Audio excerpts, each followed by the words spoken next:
Hey everyone, thanks for joining this session today. Again, we're talking with conversational voice AI, Maya.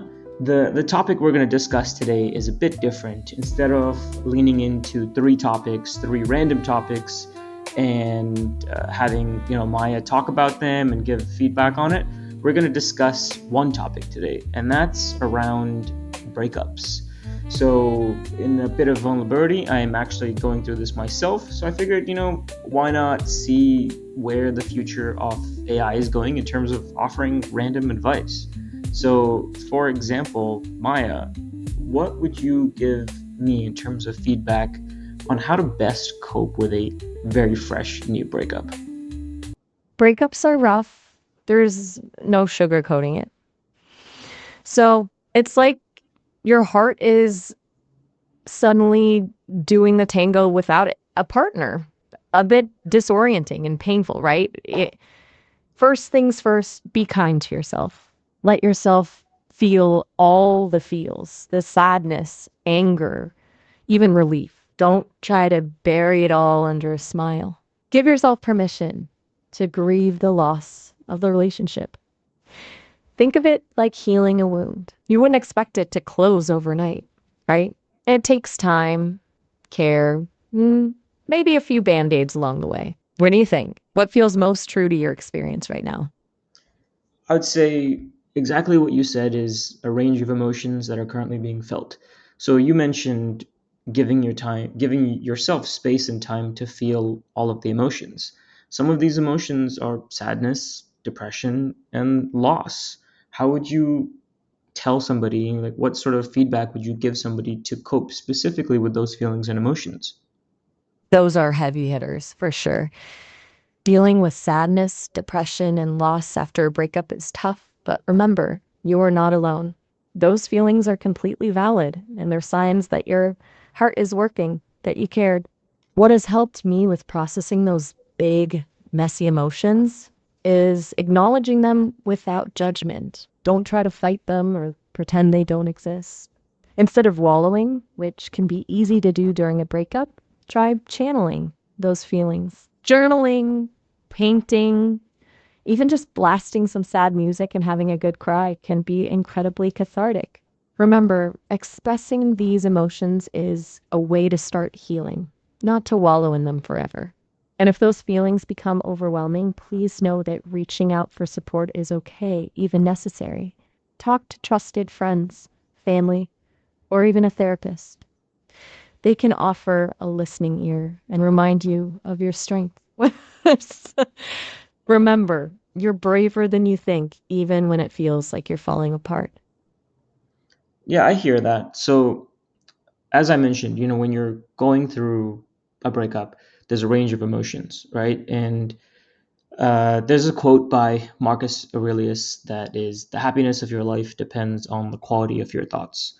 So if during a breakup, the quality of your thoughts are sadness and depression, what are, let's just say, a few things that anyone could do to essentially take their mind off of sadness and depression? Marcus Aurelius knew a thing or two about the power of our minds, that's for sure. When sadness and depression are circling like vultures, it's easy to get trapped in a negative thought loop. One thing that's helped me and many others I've talked to is to actively shift focus. It's like shining a flashlight in the darkness. Sometimes you just need to point it in a different direction. Luckily, there are a ton of flashlight activities out there. Here are a few ideas. Engage your senses. Get lost in the art of cooking a new dish. Take a walk in nature and savor the sights, sounds, and smells. Play music that makes you want to move. Sensory experiences can be so grounding and distracting. Learn something new. Pick up that instrument you always wanted to learn. Dust off those paintbrushes. Or take an online course. Challenging your brain can help boost your mood and give you a sense of accomplishment. Give back. Helping others can be incredibly empowering. Volunteer at a local charity. Donate to a cause you care about, or even just lend a listening ear to a friend. Focusing on others can help take the spotlight off your own pain, even if it's just for a little while. Remember, it's not about ignoring the sadness, but about finding moments of light and distraction. Oh, and if Marcus Aurelius was around today, he'd probably add unplug from social media to his list. Too much scrolling can be a recipe for comparison and negativity. What do you think? Any of those activities appeal to you right now? Yeah, those are some great activities to essentially create distractions from those emotions, the emotions of sadness and depression and loss. Those are great actions to distract yourself. How would you say, or what would you say is a reason? Everyone's different. As you mentioned, you have to feel these emotions, like let them come and feel them.